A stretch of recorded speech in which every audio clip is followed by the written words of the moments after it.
Bismillahirrahmanirrahim. Assalamu alaikum. Welcome to Gohar Publishers.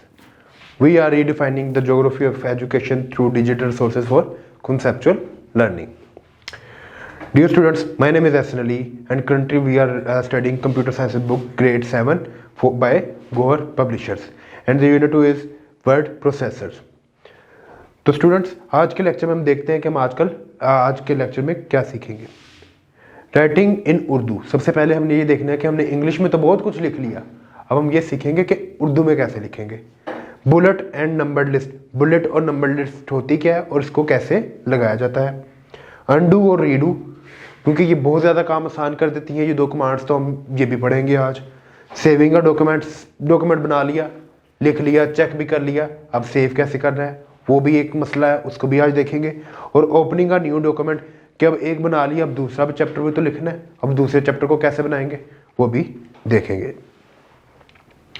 तो students शुरू करते हैं। राइटिंग इन उर्दू, हम वर्ड में उर्दू में भी लिख सकते हैं और जैसा आपको यहाँ पर लिखा हुआ नजर आ रहा है, आपको सबूत भी मिल गया कि ये उर्दू में लिखी हुई चीज़ है।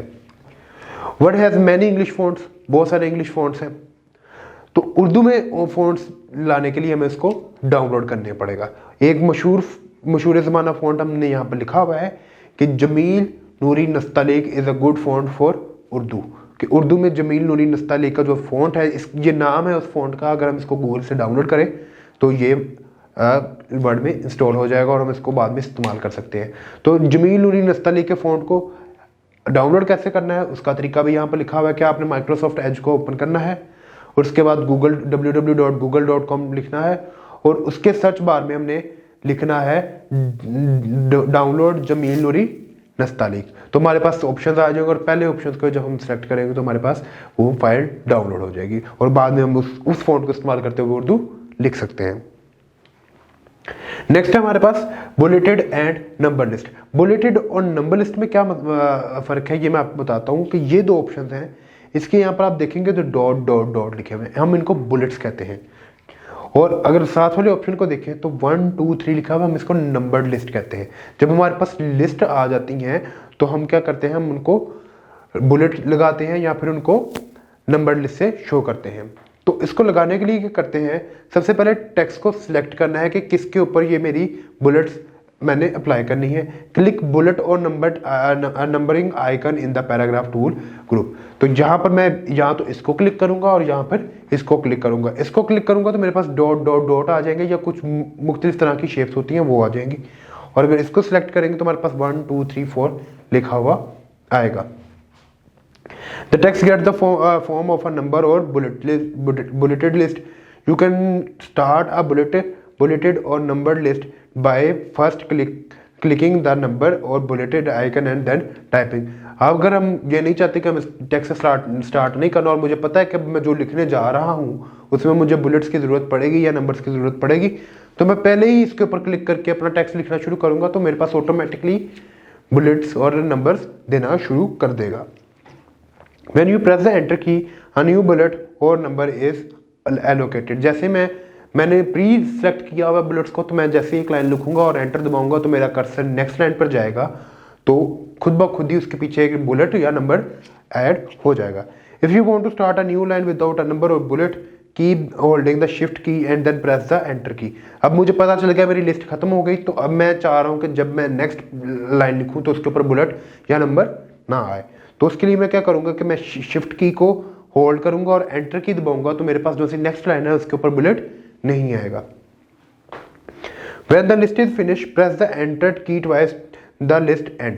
तो अब मुझे पता चल गया कि मेरी लिस्ट खत्म हो गई है, तो मैं क्या करूंगा, एंटर की को 2 बार क्लिक करूंगा तो मेरे पास बुलेट लिस्ट वहां पर खत्म हो जाएगी।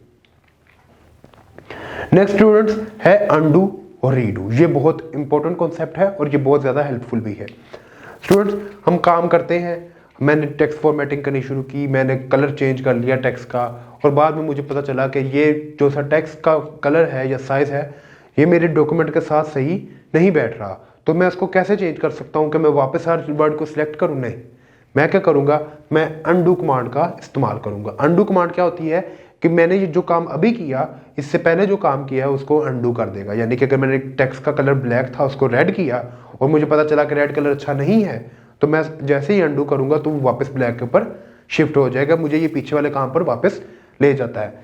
इसी तरह रीडू है, क्या मुझे लगा कि नहीं रेड फॉन्ट ही अच्छा लग रहा था, रेड फॉन्ट कलर ही बेहतर था, तो मैं क्या करूंगा कंट्रोल वाई या रीडू करूंगा, रीडू की कमांड इस्तेमाल करूंगा तो मुझे वापस रेड पर ले आएगा। The undo and redo button are use to cancel the changes और रिकॉल देम। मैंने बताया या तो कैंसिल कर देगा यानी कि रेड से ब्लैक की तरफ वापस ले जाएगा कलर की तरफ, या फिर रिकॉल कर लेगा या ब्लैक से रेड की तरफ वापस ले आएगा। These buttons are located on the quick access toolbar। अभी हमने आपको बताया पहले लेक्चर में बताया कि क्विक एक्सेस टूलबार होती कहाँ पर है। उसके बाद हमारे पास शॉर्टकट की for undo is control Z and redo is control Y।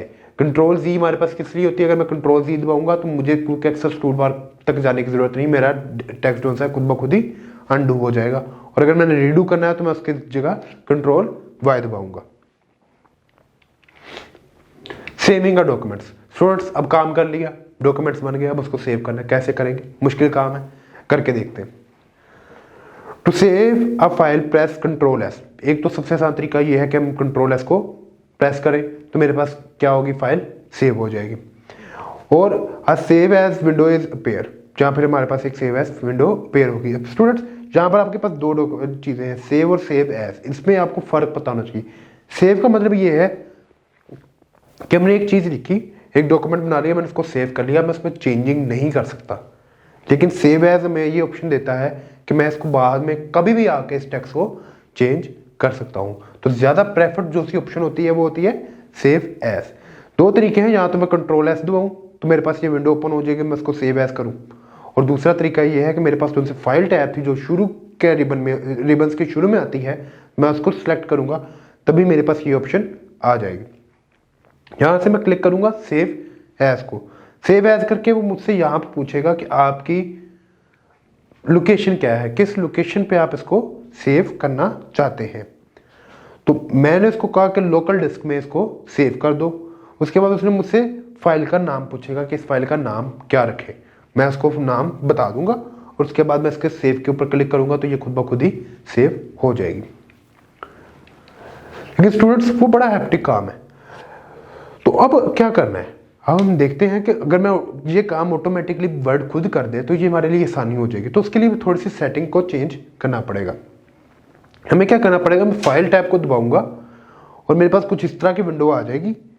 Last पे मेरे पास ऑप्शंस का एक ऑप्शन होगा, मैं यहाँ पर उसको क्लिक करूंगा, यहाँ से ये विंडो ओपन हो जाएगी। यहाँ पर मैं सेव को क्लिक करूंगा, सेव के बाद वो मुझे ऑप्शन दे रहा है save auto recover information every, और मिनट्स पूछता है कि कितने मिनट्स बाद खुद ब खुद ही डॉक्यूमेंट को सेव कर दूं। मैंने 10 मिनट सेलेक्ट किया हुआ है, आप 5 कर ले, 2 मिनट कर ले, ये आपके ऊपर डिपेंड करता है। तो स्टूडेंट्स अब देखते हैं कि ओपनिंग अ न्यू डॉक्यूमेंट, यानी कि एक डॉक्यूमेंट को बना, एक तो मैंने सेव कर ली फाइल बनाकर, नया डॉक्यूमेंट शुरू करना तो कैसे करेंगे, दो तरीके हैं। यहाँ तो मैं उसके ऊपर कंट्रोल एन दबा दूं, जैसे ही कंट्रोल एन दबाऊंगा तो मेरे पास एक नया बिल्कुल खाली पेज जो सा वो एक ओपन हो जाएगा नई विंडो में। दूसरा तरीका ये है कि मैं फाइल टैब के ऊपर क्लिक करूं, उसके बाद न्यू का ऑप्शन सेलेक्ट करूं और फिर एक नया ब्लैंक डॉक्यूमेंट आएगा और उस पर काम करना शुरू कर दूं। तो स्टूडेंट्स कंक्लूजन की तरफ चलते हैं और देखते हैं कि आज हमने क्या क्या सीखा। हमने सीखा कि हम शॉर्टकट कीज को इस्तेमाल कर सकते हैं अंडू और रीडू करने के लिए। शॉर्टकट कीज क्या है, कंट्रोल वाई और कंट्रोल जी। हमने सीखा कि डॉक्यूमेंट को सेव कैसे करते हैं, ऑटोमेटिकली सेव कैसे करते हैं, सेव एज और सेव में क्या डिफरेंस है, how to open a new document को कैसे ओपन कर सकते हैं। Thank you so much students. I hope you have enjoyed this video lecture. We will see you in the next video. Take care. Allah Hafiz.